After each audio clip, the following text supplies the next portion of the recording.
আপনি কি বিকেলের নাস্তা নিয়ে চিন্তিত? তাহলে এই রেসিপিটি আপনার জন্য। দেখতেই পাচ্ছেন এখানে এটা কত নরম এবং ক্রিস্পি হয়েছে। এটা খেতে কিন্তু অনেক মজা। আর এটা বানানোর জন্য আপনার কিচেনে থাকা দুটো জিনিসই আমার প্রয়োজন। তাহলে চলেন ভিডিও শুরু করা যাক। আসসালামু আলাইকুম, welcome to my YouTube channel.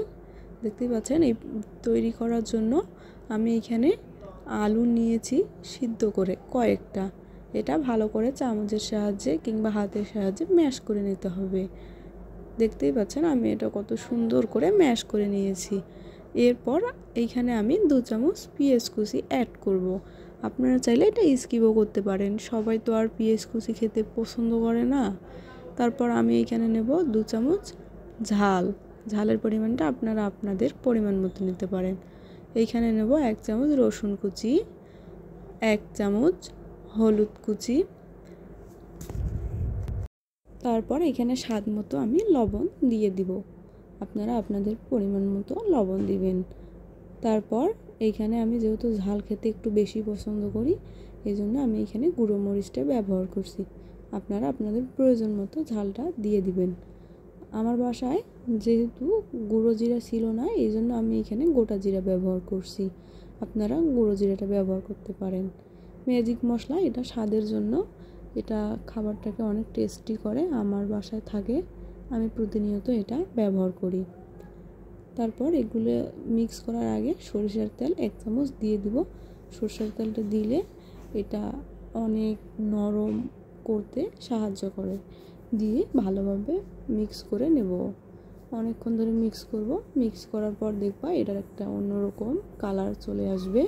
ভালোভাবে মিক্স করা হলে কিন্তু এই কালারটা চলে আসবে। তারপর আমি এই দিকে একটা পাত্রের মধ্যে 2 কাপ পরিমাণ আটা নিছি। আপনারা আপনাদের পরিমাণ মতো আটাটা নিতে পারেন। আটার পরিমাণ অনুযায়ী কিন্তু আলুর পরিমাণটা নিতে হবে। তারপর ওইখানে ম্যাশ করা যে আলুটা রেখেছিলাম ওইটা আমি এর মধ্যে দিয়ে দিলাম। দেওয়ার পর এগুলো আমি ভালোভাবে মেখে নেব। ততক্ষণ পর্যন্ত মাখতে হবে যতক্ষণ পর্যন্ত না ভালোভাবে মিক্স হইতেছে। এটা কিন্তু অনেক ধৈর্য সহকারে করতে হয়। তারপর আটা দেওয়ার কারণে স্বাদ মতো একটু লবণ দিছি। আর পানি দিতে হবে আর বারবার নাড়াচাড়া করতে হবে। একবারে পানিটা দেওয়া যাবে না। একবারে দিলে কি আপনার হইতেছে হালকা হয়ে যেতে পারে। আর এটা হালকা হইলে খেতে অতটা ভালো লাগবে না। এটার ঘনত্বটা আমি আপনাদেরকে দেখিয়ে দেব। আপনাদের বাসায় যদি হ্যান্ডমেড থাকে তাহলে ওই হ্যান্ডমেডের সাহায্যে ভালো করে নাড়িয়ে নিতে পারেন। হ্যান্ডমেড দিয়ে কোনো কাজ তাড়াতাড়ি করা যায়, এই জন্য আমি এটা ব্যবহার করি। প্রায় 10 মিনিট ধরে এটা মিক্স করতে হবে। এটা মিক্স করার জন্য কিন্তু অনেক ধৈর্য সহকারে এটা মিক্স করতে হবে। আর দেখতেই পাচ্ছেন এর ঘনত্বটা আমি এখানে দেখিয়ে দিয়েছি। এটা বেশি হালকাও করি নাই, এটা বেশি ঘনও করি নাই। এমনি আগে থেকে একটা প্যানে তেল গরম করে রাখছিলাম, ওইখানে আমি গুলিয়ে রাখা আটাটা দিয়ে দিলাম। দেওয়ার পর আমি এখানে একটা রুটির শেপ দিয়ে দিতেছি যাতে দেখতে ভালো লাগে এই জন্যে। আর উপরের কাঁচা ভাবটা যতক্ষণ পর্যন্ত শুকিয়ে না গিয়েছে ততক্ষণ পর্যন্ত উল্টাই দিব না। দেখতেই পাচ্ছেন এখানে এটা শুকিয়ে গেছে, এই জন্য আমি উল্টে দিলাম।